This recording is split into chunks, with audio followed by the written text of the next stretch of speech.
Hi team, my name is Noggy and I think it's important we talk about mental health. In this video we're going to be tackling the topic, does having a mental illness mean you're weak? And the short answer is no.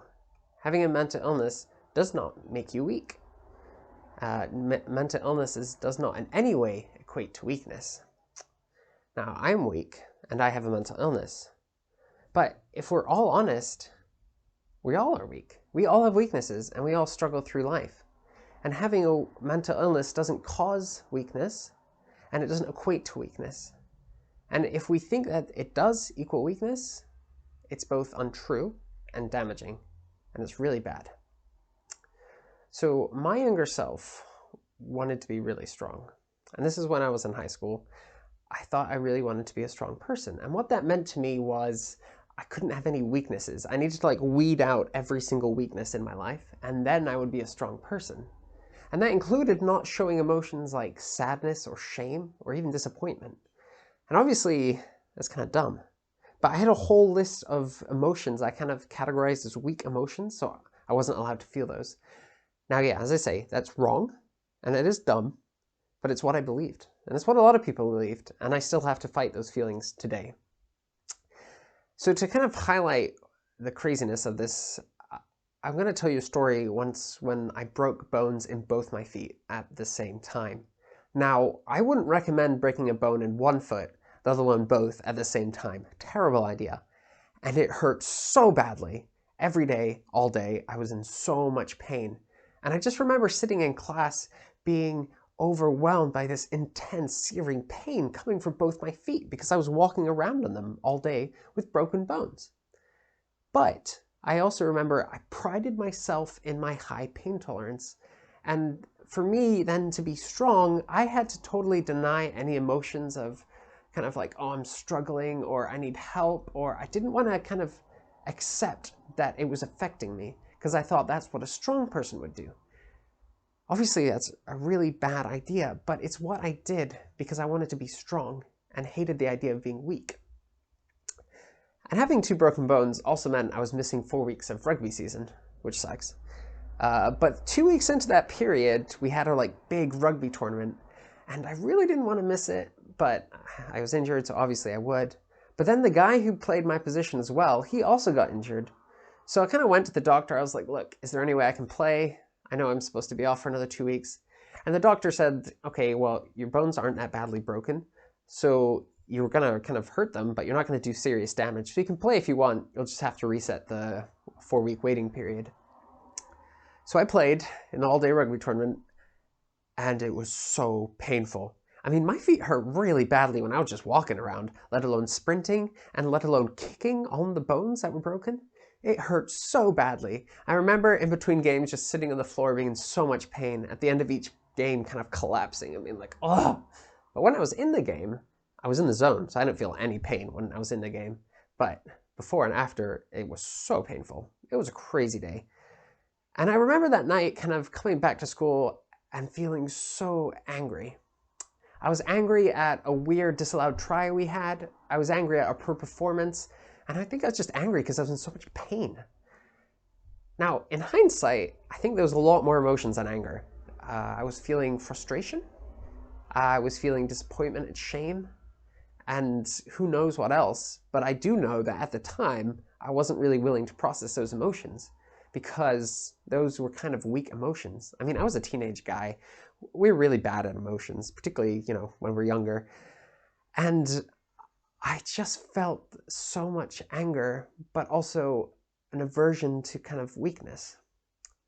And I didn't want to feel any emotion that I'd kind of categorized as a weak emotion, because I kind of had in my head, there was this template of strong emotions, and I was allowed to feel those emotions, but any other emotions, no.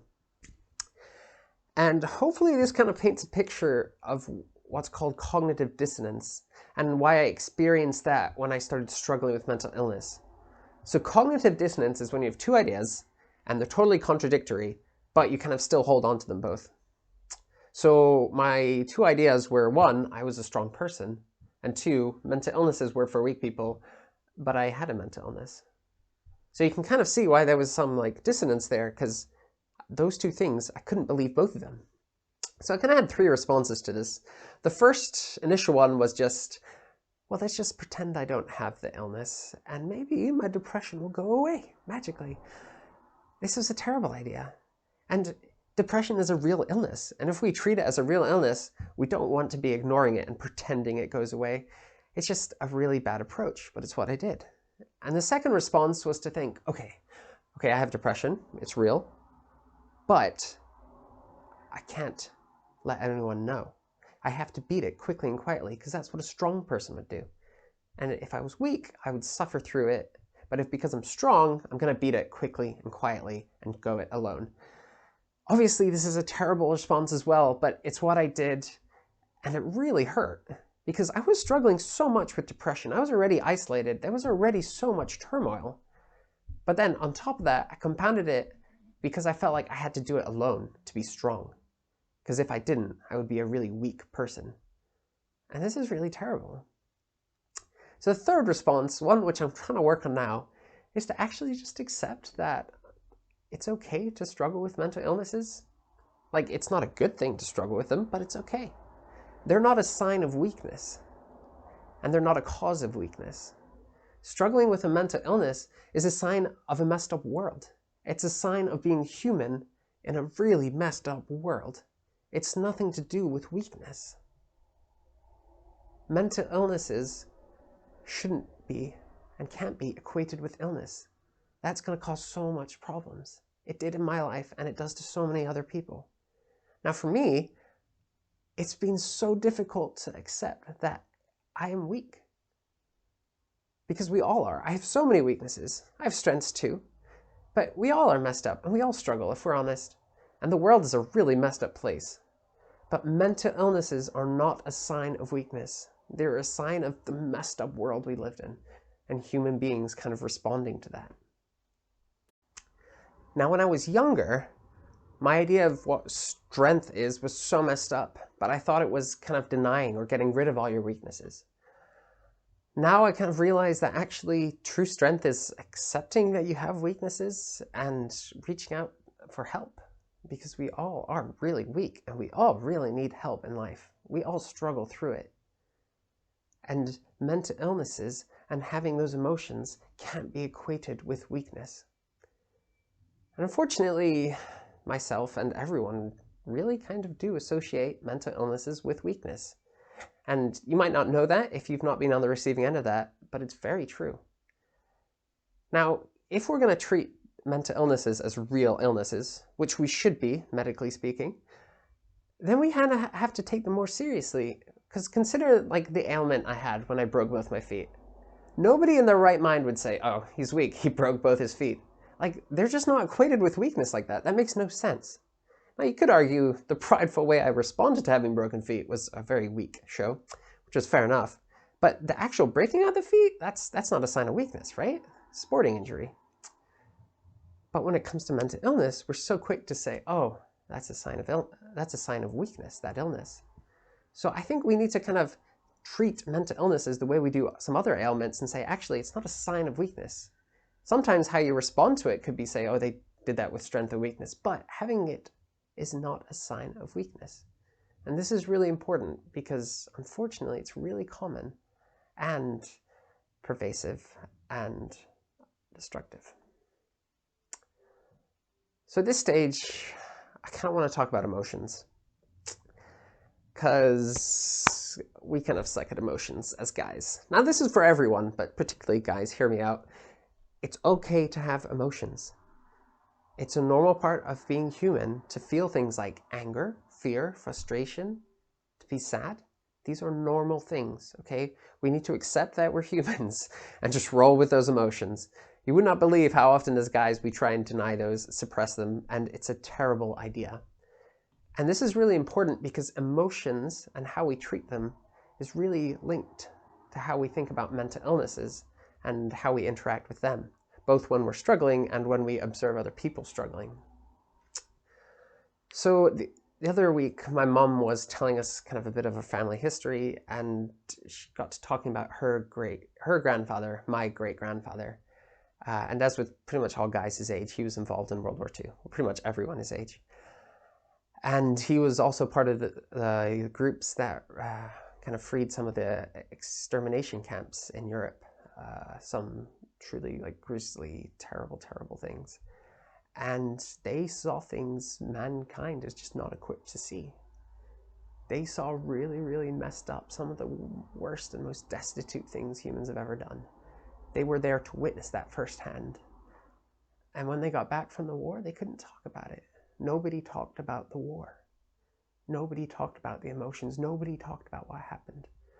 And they came back with so many issues and challenges because it really does affect you, seeing those horrible, horrible things. Now, years later, my great-grandfather committed suicide because they were never able to talk about what happened, and they were never able to articulate the stress, the difficulty, and the damage that happened to them. And they brought up a whole generation of men, teaching them those things. And when my great-grandfather committed suicide, my grandfather and the rest of the family struggled to get their head around it because they didn't know how to approach it in the terms of emotions and mental illness. They tried to find other organic explanations for it, but they didn't kind of want to address that actually there was serious things going on there about mental illness and emotion. And then they raised another generation of men to believe that emotions were for the weak, or that mental illness should never be talked about. And my generation has been raised like that too, that we shouldn't be talking about mental illness. We shouldn't be talking about emotions. Particularly as guys, it's a sign of weakness to feel these things. And that's not true. But I know I'm still struggling to come to terms with the suicide of one of my friends. And I know he wasn't weak. It's not a sign of weakness what happened to him, but it's a sign of his humanity in this terrible world we live in. There are wonderful things, but it is such a messed up world. And so it's so important we keep talking about mental illness. It's so important we keep talking about emotions in a way that is healthy, holistic, and honest. Because what happens is people get uncomfortable talking about mental illnesses and emotions because it's really tough to talk about them. I struggle talking about them. But then we want to talk about it less because it's uncomfortable, and it becomes more uncomfortable because we don't want to talk about it. And it's just this vicious cycle that keeps going.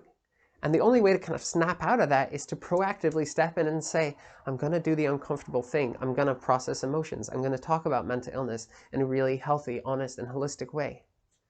So we need to be doing that. Now, if you're someone who's struggling with a mental illness, you're not weak because you're struggling, okay? It's so important you know that. You're not weak. Mental illness is not a sign of weakness. It's a sign of how messed up this world is. So keep fighting. Keep reaching out to people for help. Now, if you're someone who's not struggling with a mental illness and is watching this, we need everyone to be championing this cause of talking about emotions, of processing them, of talking about mental illnesses, of processing them. This is going to make it so much easier for people to get help, to suffer less, to get treatment. And it's so important that this is proactive. We can't just sit back and wait for something to happen. We need to step up to the plate and say, right, I'm going to be uncomfortable, it's going to be awkward, but I'm going to talk about it. We need to be doing this. Mental illnesses cannot be equated with weakness in any way. This is so important. Thank you so much for watching this video. If this has been helpful for you, please like and subscribe. And if you've kind of taken something from it, please share it on social media with other people. It's really important we keep talking about these things. And it's really important we're proactive in this, even though it's uncomfortable and kind of awkward. Thank you so much for watching. And yeah, let me know in the comments if this was helpful, if you learned anything, or if you just have any response to what I've said so far. Thank you.